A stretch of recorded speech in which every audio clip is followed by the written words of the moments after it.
Hello everyone, Rare Model Reviews here, and today we're going to continue this massive unboxing that I showcased last week.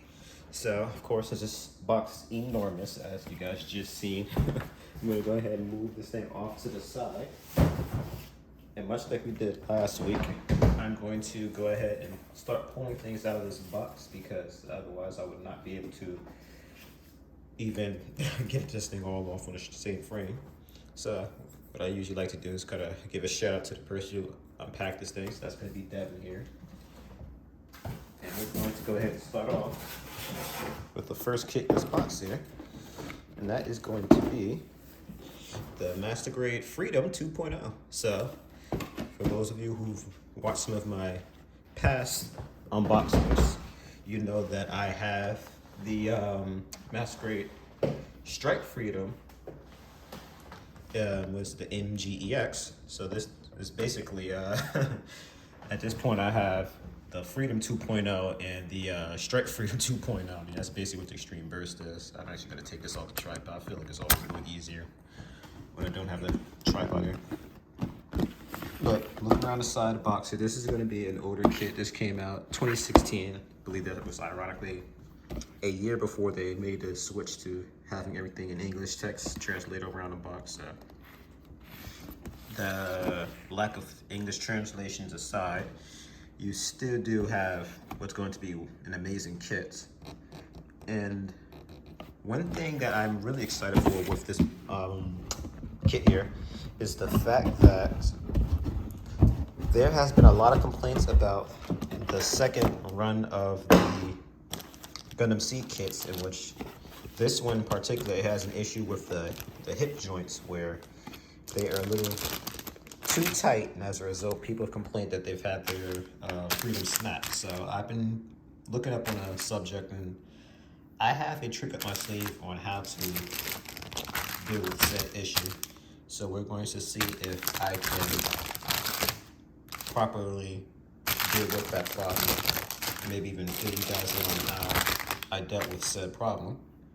So hopefully I can help out some of you people who maybe were interested in this thing but held off because of that issue and how much it worried you.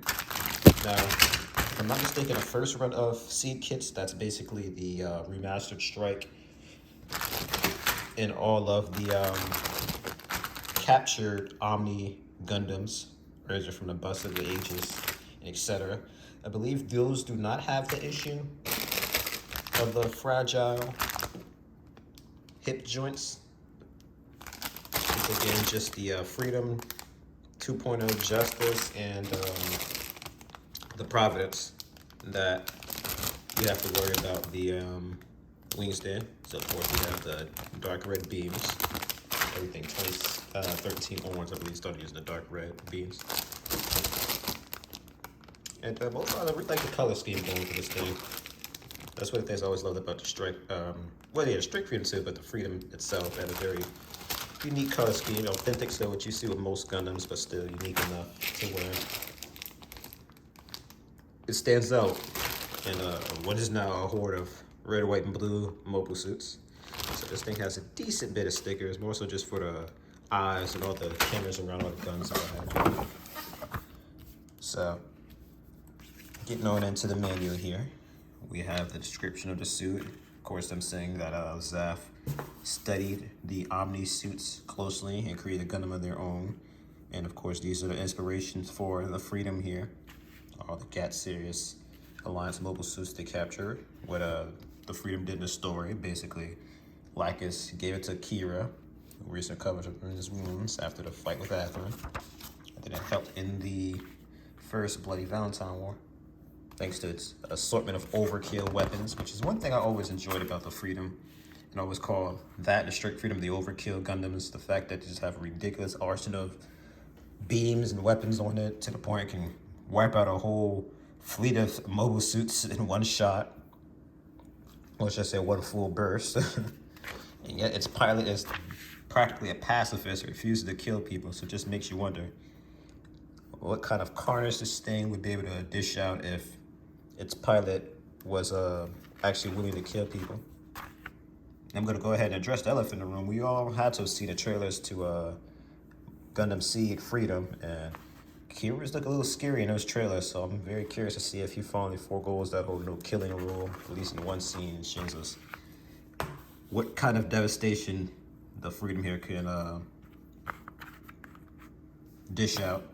So of course we have here the MS tracks here telling you what this thing did. So that's it helping with the whole attack on the Joshua base, and I'm not sure what this second one's supposed to be saying here. I'm gonna assume it has something to do with the them dealing with that awful freaking killer weapon that they had the last few episodes of the season, which just made the the Grips 2 look like a water gun.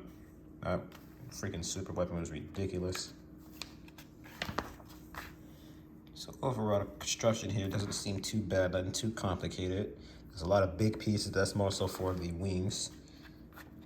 But overall, this being a newer kit, as long as you have some experience building Gunpla, you'll have no problems pulling this thing off.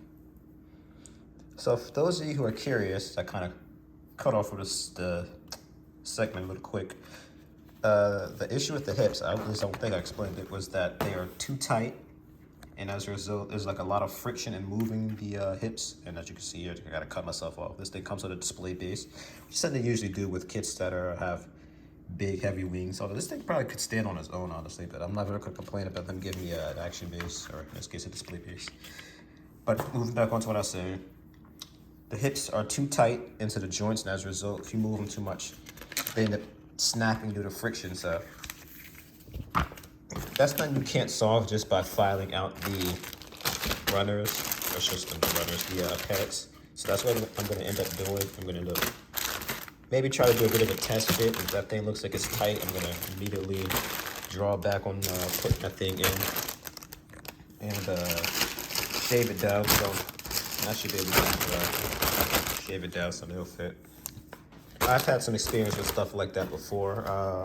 The example being the Kotobukiya Unit 8 Gamma. I had an issue with that thing, and ended up having to shave down some of the pieces because they weren't fitting in right. So I'm gonna blame that on like a bad mold, but no time to waste here. We're going to go ahead and get into our next kit here we're unboxing, and that is going to be the Master Grade. Not the full mechanics, the Master Grade. See that? Gundam Barbatos. So this thing came out in 2019. Okay, actually, I thought it was 2017 this thing came out, but anywho. And this thing is revolutionary for, you see it right there. This being the first kit to translate almost everything, because there are usually a few outliners on the kit, from Japanese into English here. And not only that, but this thing also is pretty amazing. Also see it has some figures here for Mizuki here, our amazing pilot. Oh, that's funny. I believe he's shirtless there. That's a Mizuki, Mikazuki. Look, now it's been a while since I've seen an Iron Blood or Orphans. Leave me alone. So this thing also has been widely known to be able to lift up this enormous hammer of his, which just seemed to be impossible. Although I'm gonna go ahead and point it out, if you tighten your kit up enough, you can get their kits to hold just about anything. But getting on into it here, we have the what looks to be the A plate. Actually, I think it's the E plate. Wow, what color for E plate? So you have some yellows, whites, reds, and it looks like some clay green pieces for the camera. Now I'm curious to see if there's any stickers in there. I see the actual sticker decals, but I want to know if you have any stickers. So we have some pink pieces here for some of the parts going around the kit. What I did not expect, some silver here. And here I thought only the Concept kits were willing to throw something high quality like that. And this is what I was worried about. I've seen some of that copper gold looking color around for the inner frame, but that is present. It's a shame that most of that's probably going to be covered up. But that was the whole point of the Master Grade line, to just make this thing more detailed than it needs to be. And this thing's always succeed in doing so. So I'm pretty sure those pieces there were for the hammer. This is going to be for the shield gun, or shield rifle, I suppose you say. And then We do have some stickers. Now, I always never understood why they do this, and Bandai does this a lot. Whenever they finally do give us clear colored pieces for a kit, they always give us stickers anyway. So it's like, what's the point of giving us colored clear pieces if you're gonna give us a sticker to put over it anyway? Defeat the purpose. Like, I understand they usually do clear pieces for those who want to paint them. If you're gonna give us the stickers, you might as well just make them clear anyway. Like, it makes no sense unless they want to give you the option. But let's be honest, who's going to want to put stickers over a piece that's already clear green? You know, it's just dumb. Moving on. I paused some of the little story description there a little bit for you guys to read up on. And what's this thing? This thing is, I'll read it myself. There are instructions for applying marker stickers to the frame on this product. Please apply them to your preference. Applying them for, I guess it's talking about the decals, the sticker decals. I'm not entirely sure. So this thing also has some undergating, which is amazing. So I'm going to assume this is around the time they started undergating things. I do not believe they undergated things post 2019. If they did, it was very rare. Like stuff like the Yakushiki 2.0, I believe that thing had some undergating. That might have been the first Bandai model kit that undergated anything. But again, I could be wrong there. So I am very excited to build this thing. I honestly wanted my first Iron Blood Orphans kit to be one of the full mechanic things, but I could never get my hands on them. They're always sold out. So we have, of course, this. That's interesting. It looks like, this is a very interesting MS tracks there. It looks like kind of like an excerpt from the show, actually. Moreover than explaining its role on the show. And I really like the way they have this inner frame here. This is them explaining, I'm sure, what the Gundam frame was in the show. I always feel like they should have explained the Calamity War a little bit better in the show. So I'm still kind of holding out hope myself that they'd be doing a movie or something that kind of goes back into that. Although I know they do have some in the comics and stuff, or rather manga, I should say. But I never got into the Iron Blood Orphan Gecko. I know there's a lot of cool designs that I think that people are a fan of. Like, I believe one of them is the Astaroth. I keep hearing about that thing. Iron Blood Orphans definitely solidified itself as one of my favorite Gundam series. There's just way too many unique, interesting things they did with the story that made it hard for you not to be captivated by it. And, oh, the ending, man. Never seen an ending like that. It's a lot of firsts, but just the ending alone. So I had to kind of show my love for the series by picking up the Barbatos. And honestly, I couldn't think of anything better than to get the title Gundam as my first and only Iron Blood Orphan kit. Although I do plan on getting more, even if it's just some of the high grades. One thing I definitely have my eyes on is that mobile armor they have. Of course, that thing is sold out, so I'd have to hunt that thing down if I really wanted it that bad. Now, I'm going to go ahead and leave this guy here off in particular with a little spoiler. I do have something nice coming for this thing. I'm going to go ahead and tease and say that it's like an add-on or accessory pack, I should say, for it. So I'll leave you guys to speculate what an add-on or accessory pack for the Barbatos could be. Let me give you a hint. It's nothing that transforms the Barbatos into the Lupus or Lupus Rex. Although, again, I'm going to go ahead and say it right now, Bandai, what the heck are you doing? Why is there not a P-Bandai variant of the Lupus Rex? Like, Bandai sometimes befuddles me with their choice of things. They make P-Bandai and not make P-Bandai. But moving on, we have the F91 2.0. Now, fun fact, I actually already have the 1.0 of this thing. However, I could tragically say something horrible happened to my F91, and as a result, despite the fact I originally did not want this thing, the issues I have with my 1.0 is why I have the 2.0 here now. But I don't honestly want to complain about that thing too much because the F91 is one of my favorite Gundams of all time, so I have no issues. And can have an excuse to get a second F91. So one thing, the F91, I believe this thing came out, and it's 2018. All right, now I'm starting to feel like someone lied to me. They said that the Barbatos was the first thing to translate things into English around the box, yet the F91 came out first. It's translated, so I need to go see whoever that is that said that and give a piece of my mind. They make me look stupid.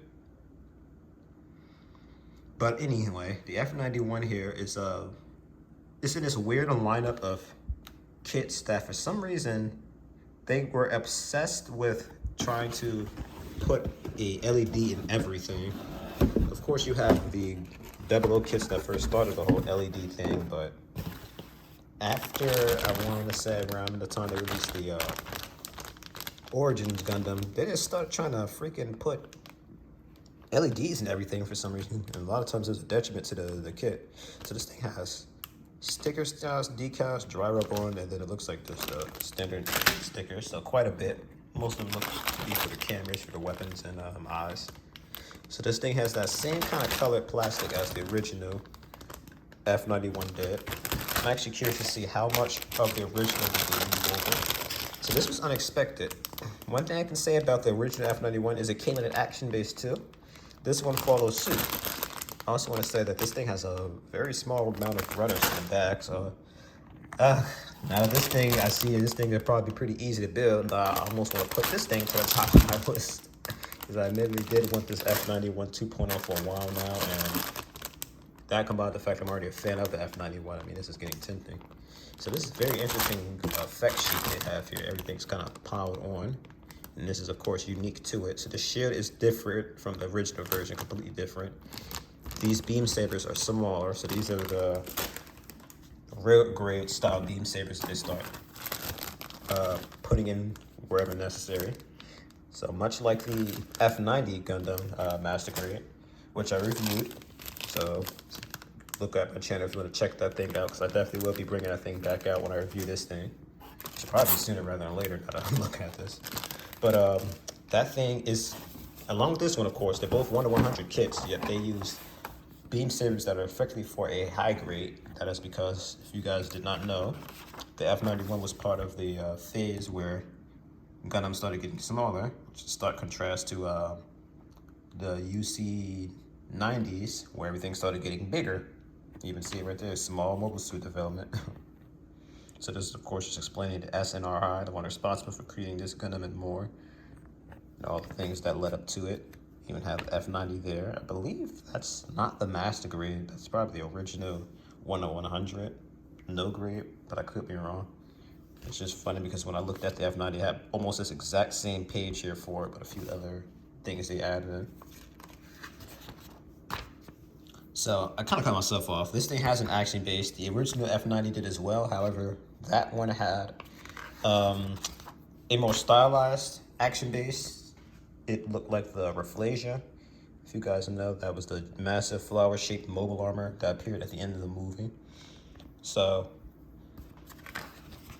I'm gonna go ahead and say it. I had no problems with my F91 1.0 before it broke. In fact, I'd honestly say that's what happened. Sheesh. I can't speak properly. That's one of the reasons why I ended up breaking it. I love that kit so much. I played around with it, did way too much.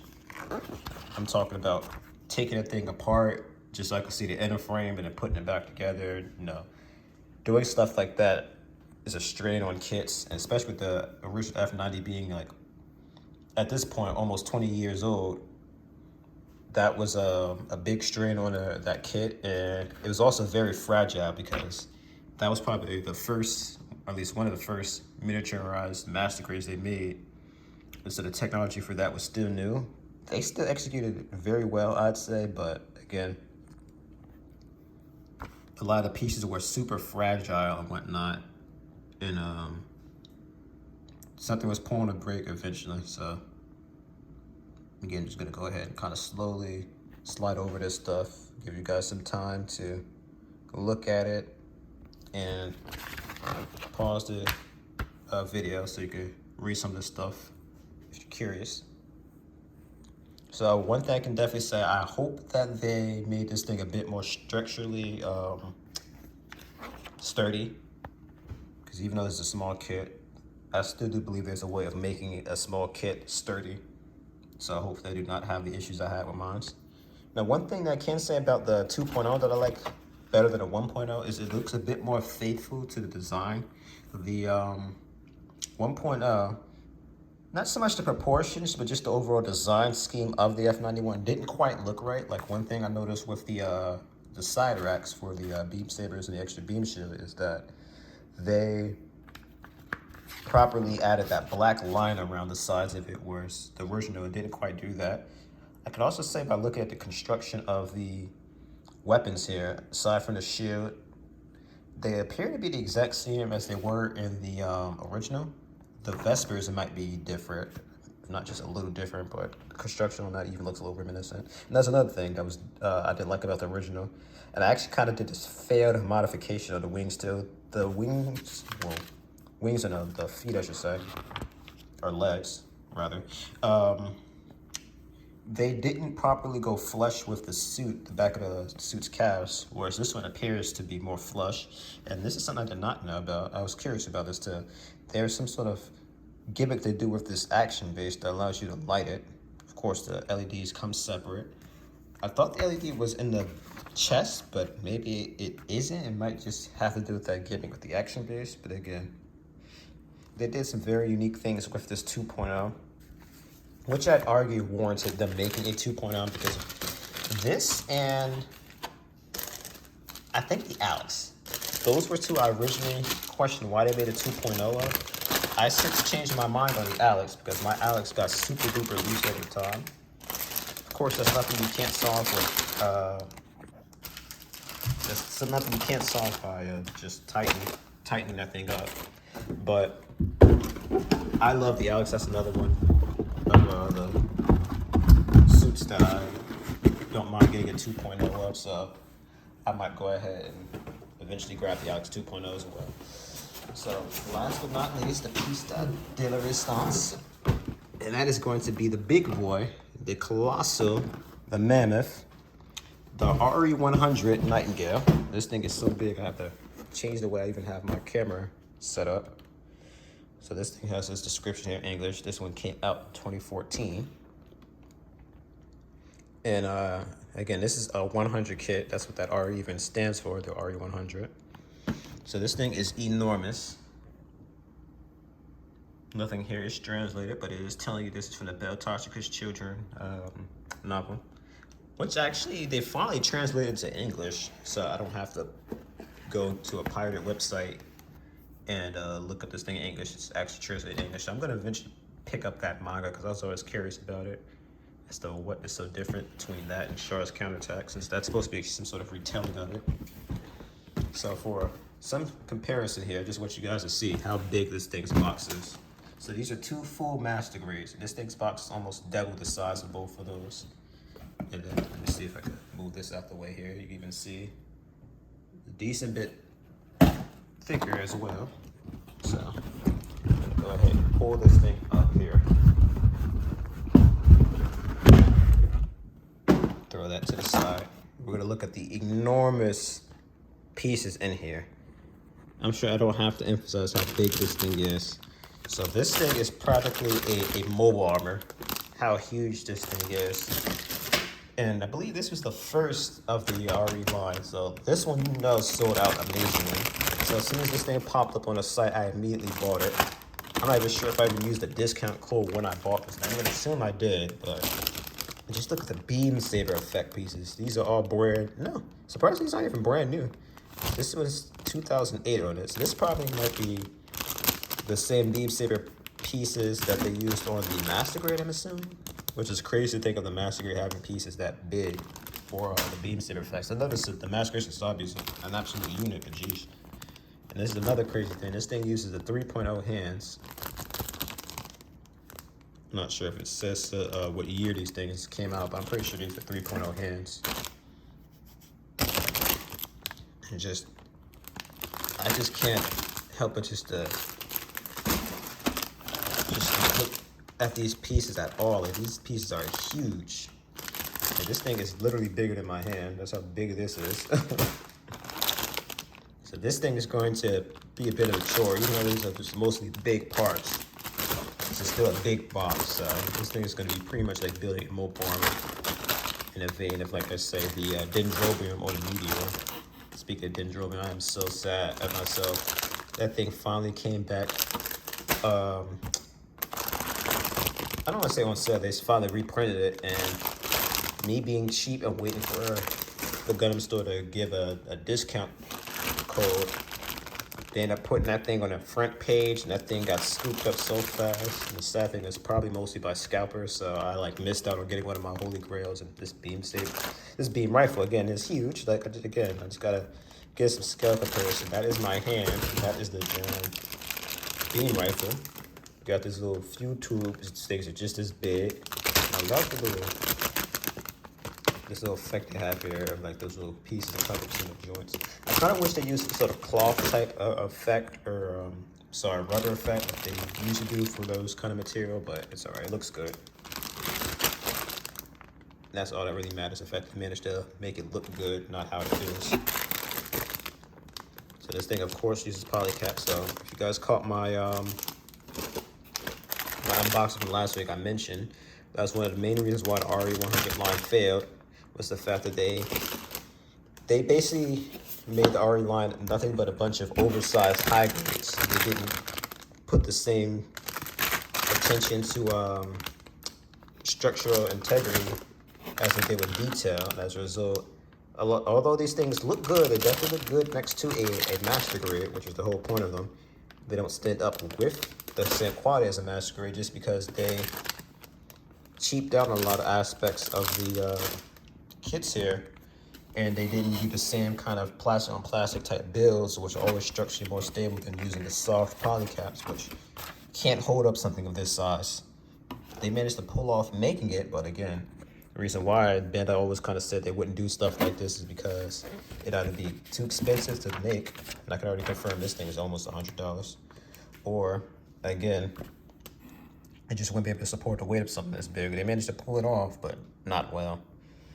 They kind of redeemed themselves with the Nightingale, with the high grade. The high grade, usually people said that the high grade was better than a 100, but again, I mentioned it in the last video and I mention it now. I have something, I'm sure you guys can guess what it is now that I revealed what this kit is, that will look very good next to the Nightingale. So I planned on getting that and a 100 form, master grade of that. So naturally, I didn't want to have that thing standing next to a 1:144 scale kit, even though the Nightingale is huge, so it probably wouldn't look too crazy. But I just really wanted them to look, I guess you'd say, screen accurate.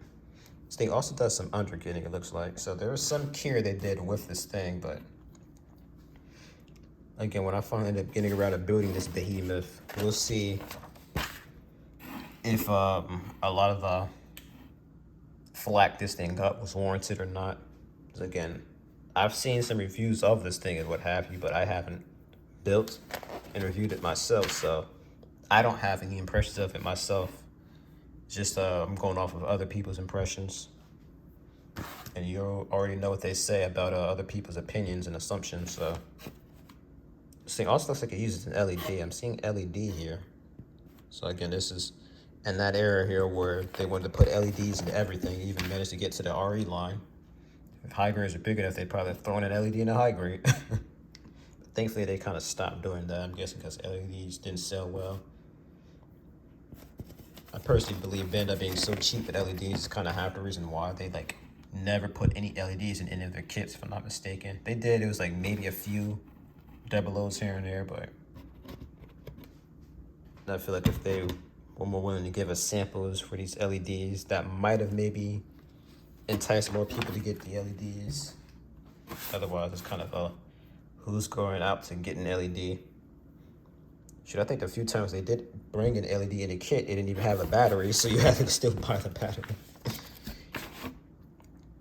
But that looks like to be the end of the line here. That's one thing that's just getting so triggered of a lot of the kits I've been getting lately. I'll admit, a lot of the kits I got early on with this stuff, of course, there are things I wanted, but it kind of felt like things almost that I was getting for the sake of getting, whereas now I'm starting to get to the point where I'm all caught up on a lot of the kits that I missed out on when I took my near 10-year hiatus from Gunpla. And now I'm just getting on to the more recent exciting stuff, if not still a few exciting kits that I myself really want to missed out on again because I kind of lost my motivation to build Gunpla for a good period of time. And it's just like, again, I'm just like super excited to be building Gunpla again. And I'm getting to the point where it's like I almost have to close my eyes and pick something out to build because this is all so good. Like, I can wholeheartedly say every single thing I've unboxed here, I'm looking forward to building. The Nightingale looks cool, and the challenge, I want to see if this thing is just a Hulk or if there's anything, you know, that challenge my skills as a modeler when it comes to building it. The strike, I keep calling it the strike. The Freedom here, again, with me having to shave down the hips, I want to see if I can pull that off without ruining anything on it. You know, if I don't do it just right, I'm going to make the legs too loose and they're going to be flopping around. If I don't do it well enough, it's probably going to end up snapping on me. Barbatos, I'm looking forward to building this because I heard great things about it. And again, it's just the F91 here. I just love the F91. It's one of my favorites. I can honestly say top 5, so I really want to build that one too. But in conclusion, guys, as always, I want you to like, comment, and subscribe and help me out here, guys. Please. A comment on my YouTube video is not going to kill you. Please, please, please let me know which ones do you guys really love. Which one would you want me to build a review first? I need some help. I have about 8 kits I just unboxed from here to last week that I don't even think I started on yet as of this video. So I really need some help as to which ones you guys want to see. Look at this one in my last video. I believe this one is 26 and that one was 25. And pick out something from one of those videos for me to build and review. I need some help here, guys. I'm way too excited to build any of these 4 out of the 8 kits I have. And I can't put any of these things to my back pile. These things are definitely have to move up to the front of my pile. So I need some help on what I should move up the list here and review for you guys. I know there's gotta be something here that you guys are interested in seeing. So even if it's just the Nightingale, I don't care if you all just say Nightingale. You'd be doing me a favor. I wouldn't mind building it again. So thank you guys so much for watching. This has been Rare Mod Reviews, and stay tuned for the next video.